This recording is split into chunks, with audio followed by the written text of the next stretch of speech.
Okay, so have you ever noticed how history textbooks kind of gloss over the really juicy stuff? Hmm.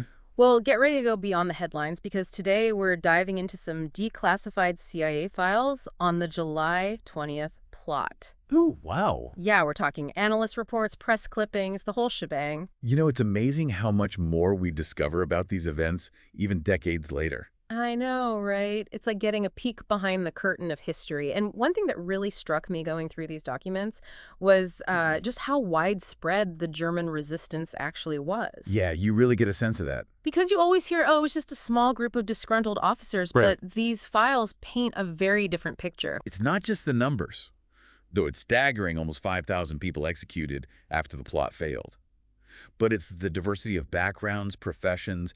You see everyday people risking everything to bring down the Nazi regime. Absolutely. And that's what really dismantles that whole myth of a nation completely united behind Hitler. Completely, yeah. Yeah. And what struck me is how these documents really put a human face on the Oh, resistance. yeah. Like, take Karl Gortler. The former mayor. Yeah, former mayor of Leipzig. This wasn't just some, last-ditch effort to get rid of Hitler. Right. This guy had actual blueprints for a post-Nazi Germany. Wow, he was thinking ahead. He wanted to rewind the clock. I mean, we're talking detailed plans for a new government, a new constitution. It's incredible. Like he was organizing a bake sale, not a resistance movement.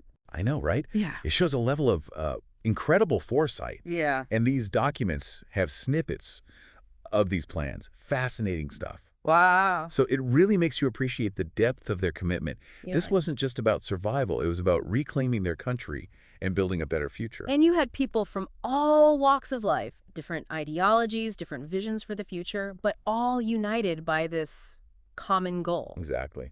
And their motivations were fascinating too. For some, it was about restoring the old order. Like Gortler, he wanted to go back to a pre-Nazi Germany, Right. but others saw this as a chance to create something entirely new. A clean slate. A clean slate, exactly. And then, of course, there's Karl von Stauffenberg. The man who planted the bomb. Right. And, one of his quotes that always stuck with me is, "It must be done, no choice." I mean, talk about a heavy burden. Chills, literal chills, because knowing what they were up against, the Gestapo, the surveillance, it's just mind-blowing that they even attempted it. It really is.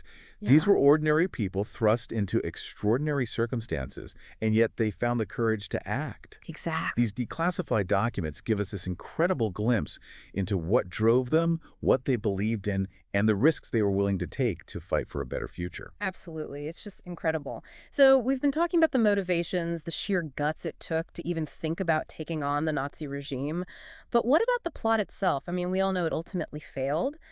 But these CIA files, they give us a much more, I don't know, nuanced look at the how and the why. Yeah, it's definitely more complicated than the usual, oh, the bomb was in the wrong place story. Right. Like one detail that jumped out at me was that whole thing about the oak table. Ah, yes. Supposedly shielding Hitler from the full force of the blast. Right, and that's definitely a significant detail. But these documents make it clear that it wasn't just one thing. It was a whole series of events, like a perfect storm that had to go exactly wrong. A domino effect almost. Exactly. So walk us through it. What were some of the key things that went wrong that day? Well, first off, Stauffenberg himself, the man with the bomb, he was delayed getting to the meeting. Oh, wow. Yeah, which meant that he had less time to, plant the bomb and get out of there, Making it up as he went, basically. pretty much. And then, on top of that, they had to change the location of the meeting at the last minute. Really? Yeah, originally it was supposed to be in a bunker, which would have contained the blast much more. Ah, I see. But they moved it to a wooden barracks, which obviously had a huge impact on the explosion. Wow.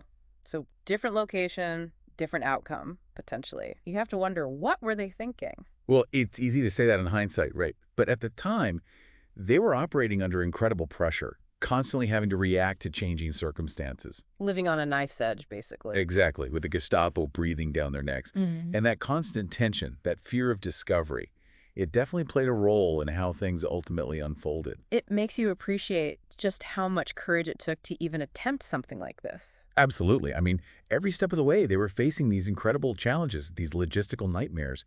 It really is incredible that they got as far as they did. Yeah, you really have to hand it to them. Their determination, their commitment to the cause, it's really remarkable. It's almost like the odds were stacked against them from the start. In many ways, they were. Hmm. And yet, even though the plot failed, its impact on German history and identity is undeniable. These CIA documents, even with their American perspective, acknowledge that. It's true. I mean, these days you can walk down streets in Germany named after these resistors. They're seen as heroes, right? Absolutely. They serve as a powerful reminder that even under the darkest tyranny, there are always those who will stand up and fight for what's right, and their actions continue to inspire people today. It's a powerful legacy. To risk everything knowing the odds of success were slim, it makes you think, what would I have done in their shoes? That's the enduring power of this story, isn't it? It forces us to confront not just the past, but also our own capacity for courage and conviction. It reminds us that history is shaped not just by the victors, but by those who dare to challenge the status quo, even in the face of impossible odds. Well said. And on that note, I want to thank you, the listener, for joining us on this deep dive into the July 20th plot. We've just scratched the surface today, and I encourage you to explore these documents and other accounts further. It's a story that continues to resonate with each passing generation, offering lessons in courage, resistance, and the enduring power of hope.